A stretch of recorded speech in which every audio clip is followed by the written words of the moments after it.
Hello friends, कैसे हैं आप? आई होप, मैं आशा करती हूँ आप सभी अच्छे से होंगे, अच्छे से स्टडी कर रहे होंगे। तो चलिए, आज मैं आपके पास माई मदर एट 66 का तीसरा टॉपिक लेकर के आई हूँ और इसको पढ़ने के बाद हमारा ये चैप्टर जो है और ये लेसन पूरा कवर हो जाएगा। इससे रिलेटेड कुछ क्वेश्चन भी मैंने यहाँ पे दिए हुए हैं। तो चलिए, आइए शुरू करते हैं।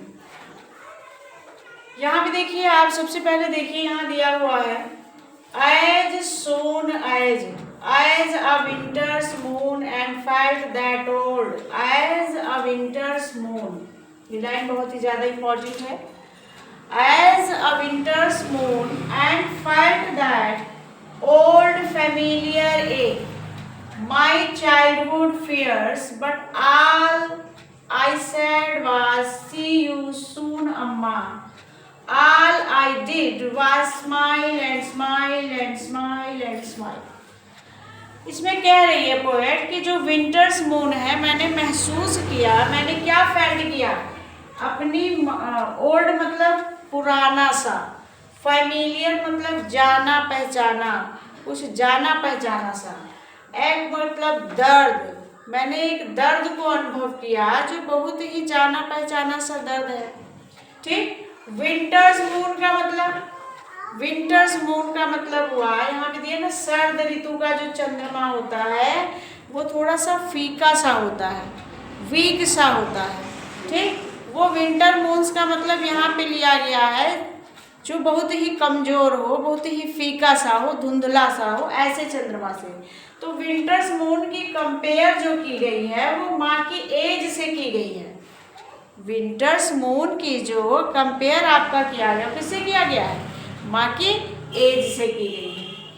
बट ऑल आई सेड, लेकिन मैंने कहा, मेरा जो डर है, जो मेरे अंदर का डर है, बचपन का डर, वो तो है कि मेरी माँ जो है बहुत ही ज़्यादा क्या हो गई है, बूढ़ी हो गई है, कमज़ोर हो गई हैं, वीक हो गई हैं। मेरे जाने के बाद इनका ख्याल कौन रखेगा, इनसिक्योरिटी में है। अच्छा, आगे देखिए, वो कह रही है बट आई सैड, इतना होने के बावजूद भी इसको भैया जाना है, तो वो कह रही है सी यू सून अम्मा, अम्मा फिर मिलेंगे, जल्द मिलेंगे। ठीक। ऑल आई डिड, उसने ऐसा किया, क्या किया उसने? वो क्या करती है? मुस्कुराती है, स्माइल स्माइल और स्माइल। ठीक है। अब यहाँ पे देखिए, मैं आपको पहले फिगर ऑफ स्पीच के बारे में बताना चाहूंगी। आप ऊपर देखिए, पहले यहाँ दिया हुआ है माई मदर एट 66। ठीक है। तो पहले हम समझेंगे इस पोयम का जो माई मदर एट 66 है, इसका मेन जो है आइडिया क्या है, इस पोयम का मेन आइडिया क्या है, मेन उद्देश्य क्या है? तो भैया, इसका मेन उद्देश्य है कि वो डर रही है अपनी मदर को खोने से, लूजिंग हर मदर, मतलब अपने मदर को खोने से वो डर रही है। अब इसमें आप फिर उसी लाइन को देखिए, माई मदर एट 66, यहाँ पे आपको दिख रहा है एम जो है, ये एम जो रिपीटेड वर्ड हो रहा है, एस और एस रिपीटेड वर्ड हो रहा है। जहाँ पे ऐसे वर्ड रिपीटेड होते हैं, ठीक, वहाँ पर एलिट्रेशन होता है। कौन सा फिगर ऑफ स्पीच होता है? एलिट्रेशन होता है। अगर आपसे पूछ लिया जाता है कि माई मदर एट 66, ये लाइन आपको दे दी है, माई मदर एट 66, इसमें आपका कौन सा जो है फिगर ऑफ स्पीच है, तो आप इसमें एलिट्रेशन लिख सकते हैं। ठीक। एलिट्रेशन किस में आता है? मैथाफर में ही आ जाता है। मैथाफर हो जाएगा, रूपक अलंकार हो जाएगा, यहाँ पे तुलना की जाएगी। ठीक। फिर यहाँ पे एलिट्रेशन हो जाएगा, यहाँ पे अनुप्रास अलंकार भी हो रहा है, क्योंकि शब्दों, व्यंजकों का जो है बार बार रिपीट हो रहा है, कॉन्सोनेंट जो है यहाँ पे बार बार रिपीटेड हो रहे हैं। ठीक। जैसे कुछ वर्ड्स होते हैं, ठीक, जैसे कुछ वर्ड्स होते हैं, उनको अगर हम बार बार रिपीट करते हैं, वो वर्ड्स बार बार आ रहे हैं, हमारे वर्ड्स कॉन्सोनेंट बार बार आ रहे हैं, तो वहाँ पे एलिट्रेशन होता है। जैसे दो एग्जांपल मैं दे देती हूँ। ठीक। यहाँ पे जैसे हमने दे दिया बॉडी बिल्डर, ठीक, बॉडी बिल्डर दे दिया, ये वर्ड आप लोग बार बार सोचते हो, बॉडी के साथ में बिल्डर, तो यहाँ पे बॉडी हो गया भैया, बॉडी लिख लीजिए और बिल्डर लिख लीजिए। ठीक। तो यहाँ बॉडी बिल्डर हो गया, तो ये बी और बी का साउंड जो है आ रहा है। ठीक। तो ऐसे में एलिट्रेशन होता है। अब एलिट्रेशन की पहचान आपको हो गई। अब देखिए इस पूरे सेंटेंस में एलिट्रेशन आपको कहीं दिख रहा है? एलिट्रेशन दिख रहा है, देखिए एलिट्रेशन दिख रहा है हमारा, रिपीटेड साउंड, रिपीटेड कॉन्सोनेंट, ये लाइन में दिख रहा है भैया, smile and smile and smile. ठीक, तो यहाँ पे क्या हो जाएगा, यहाँ पे हो जाएगा आपका क्या हो जाएगा, ये सेंटेंस हो जाएगा जो एलिट्रेशन हो जाएगा। क्या हो जाएगा? एलिट्रेशन हो जाएगा। एलिट्रेशन में आपका जो है क्या हो जाएगा? एलिट्रेशन। तो आप इस पे एलिट्रेशन डालेंगे फिगर ऑफ स्पीच। जहाँ रिपीटेड साउंड होता है वहाँ फिगर ऑफ स्पीच एलिट्रेशन होता है। मैंने यहाँ माई मदर एट 66 से भी बता दिया एलिट्रेशन होगा, स्माइल एंड स्माइल से भी बता दिया एलिट्रेशन होगा। अब यहाँ पे कह रहा है दूसरा, आप क्वेश्चन देखिए, यहाँ पे मैंने फिगर ऑफ स्पीच क्लियर कर दिया आपका। अब वो क्या कह रहा है, क्वेश्चन देखिए आप, वो कह रहा है how was the poet's mother compared. ठीक, कंपेयर का मतलब तुलना करना। तो पोएट्स की जो माता है उसकी कंपेयर किसके साथ की जा रही है? मैंने बताया ना विंटर, यहाँ कुछ और दिख ही नहीं रहा भाई, कुछ भी नहीं दिख रहा, आपको कुछ नहीं देखना। देखिए विंटर मून, ये वर्ड दिख रहा है विंटर्स मून। तो आप आंसर कैसे लिखेंगे? ठीक, तो वो आप लिखेंगे the poet's mother compared was. ठीक, the poet's mother compared was, या वाज कंपेयर्ड कर लीजिए, कंपेयर्ड हटा ही, वाज हटा ही दीजिए। The poet's mother was compared winter's moon. इससे हो जाएगा भैया विंटर्स मून। अगर आप चाहते हैं कि लिख दें तो क्या हो जाएगा भैया, the poet's mother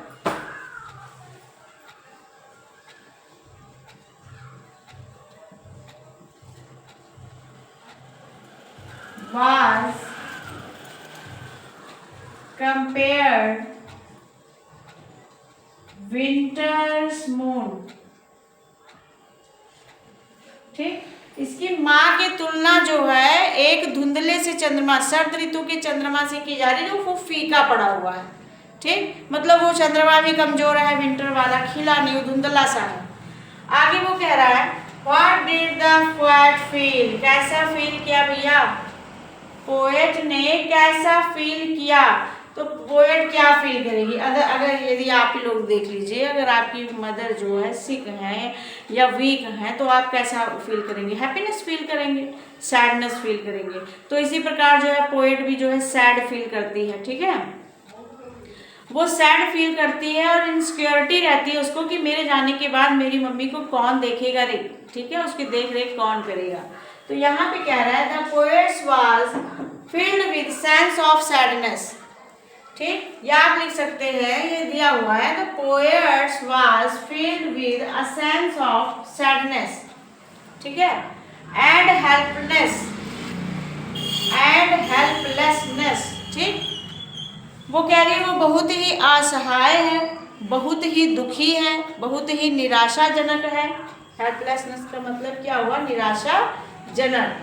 eight thought, उसके विचार जो हैं, ठीक, at thought of her mother, अपनी माँ के लिए जो उसके विचार हैं वो कैसे हैं, कि वो सोच रही है कि वो फ्रेलिटी है एंड इवेंचफुल डेथ है, मतलब उनकी डेथ को वो इवेंचफुल नहीं कर रही है। इवेंचफुल का मतलब अस्वीकृति करती है। ठीक, और फ्रेलिटी का मतलब होता है वीक, यहाँ वीक भी लिख सकते हैं आप। फ्रेलिटी का मतलब होता है बिल्कुल कमजोर होना, फ्रेल का मतलब कमजोर हो जाना बिल्कुल। वीक लिख सकते हैं, अनहेल्थी लिख सकते हैं।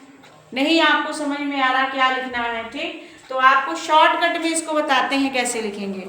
ठीक है, शॉर्टकट में बताते हैं कैसे लिखेंगे।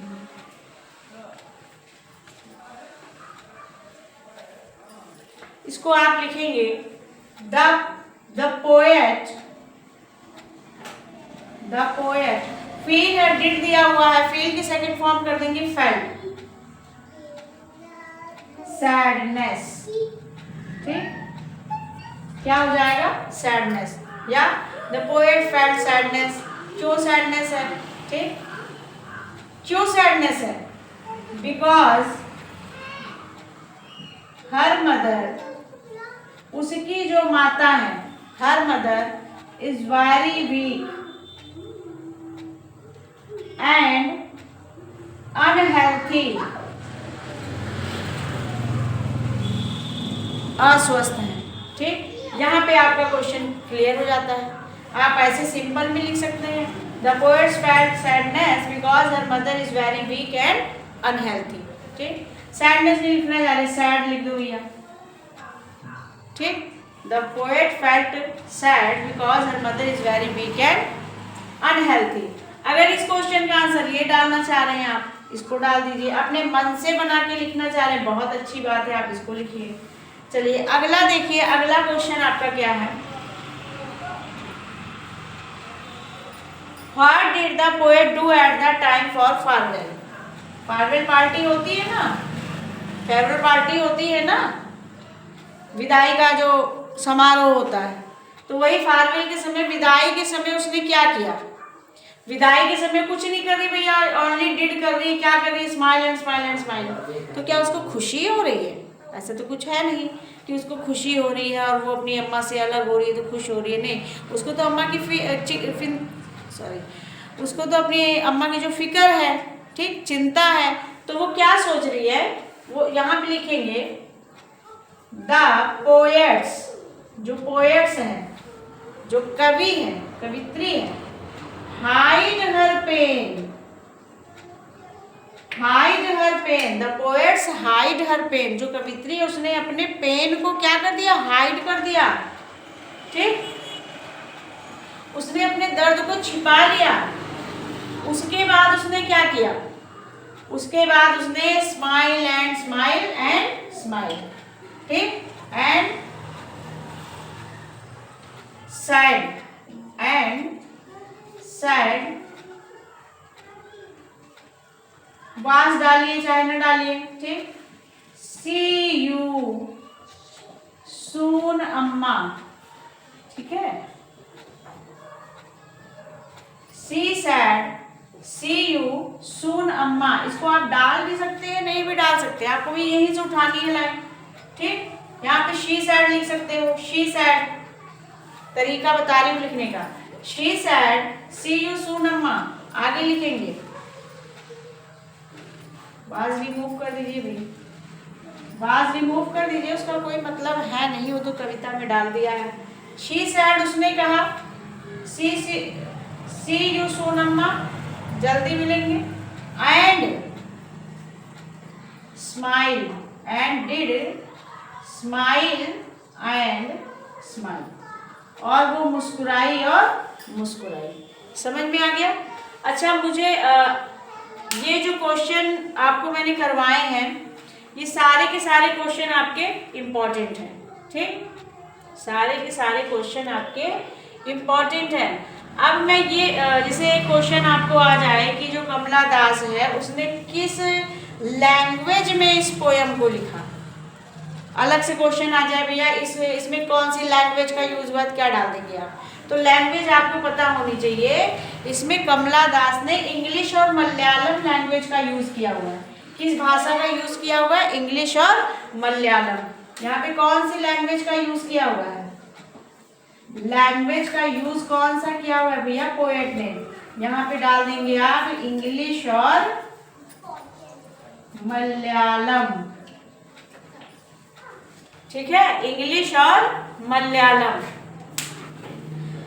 अब यहाँ पे मैंने पिछली वीडियो में आपको एक बताया था कि ट्रीज स्प्रिंटिंग, इसमें रिपीट किए दे रही हूँ, इसमें ट्रीज स्प्रिंटिंग क्वेश्चन के व्यू से, अगर ट्रीज स्प्रिंटिंग आ रहा है, उछलते हुए, पेड़ उछलते हुए, इसमें कौन सा अलंकार मैंने बताया था आपको? मानवीकरण। हाँ, तो पर्सनोफिकेशन। ठीक, क्या बताया था मैंने आपको? पर्सनोफिकेशन। समझ में आ रहा है? अब एक क्वेश्चन में आप और को इसको बताना चाहूंगी, ये जो पोयम है पूरी की पूरी किसके इर्द गिर्द घूम रही है? किसके इर्द गिर्द घूम रही है? तो ये पूरी की पूरी पोयम जो है मदर के इर्द गिर्द घूम रही है। किसके इर्द गिर्द घूम रही है? मदर के। और इसमें क्या कवित्री क्या छुपाना चाह रही है, क्या छुपाना चाह रही भैया, उसमें वो अपने डर को हाइड करना चाह रही है, ठीक। अपनी मदर की एज को हाइड करना चाह रही है, ठीक। यहाँ पे आप लिख देंगे कि वो हाइड करना चाह रही है अपने फियर को, ठीक। अपने किसको, डर को जो है वो हाइड करना चाह रही है, ठीक। और अपने मम्मी को लॉस्ट होने से, खोने के डर को भी वो हाइड कर रही है यहाँ पे, है ना। तो ऑल दी पोएम किसके रिवॉल्व घूम रही है, मदर की। किसके रिवॉल्व घूम रही है पूरी इर्द गिर्द पोएम, मदर के। और उसकी unhealthy weak age, old age, समझ में आ गया। इसके इर्द गिर्द इसकी जो है पूरी की पूरी पोएम जो है घूम रही है। आई होप आपको ये सभी वीडियो अच्छे से समझ में आ गई होंगी, ठीक। इससे रिलेटेड कोई भी कंफ्यूजन आपको है तो आप जो है कमेंट बॉक्स में ज़रूर कमेंट करें। और आई होप, मैं आशा करती हूँ कि ये वीडियो आप बिल्कुल क्लियर से समझ गए होंगे। चैनल को लाइक करें, सब्सक्राइब करें और हमारी वीडियो सभी देखें। थैंक यू, धन्यवाद।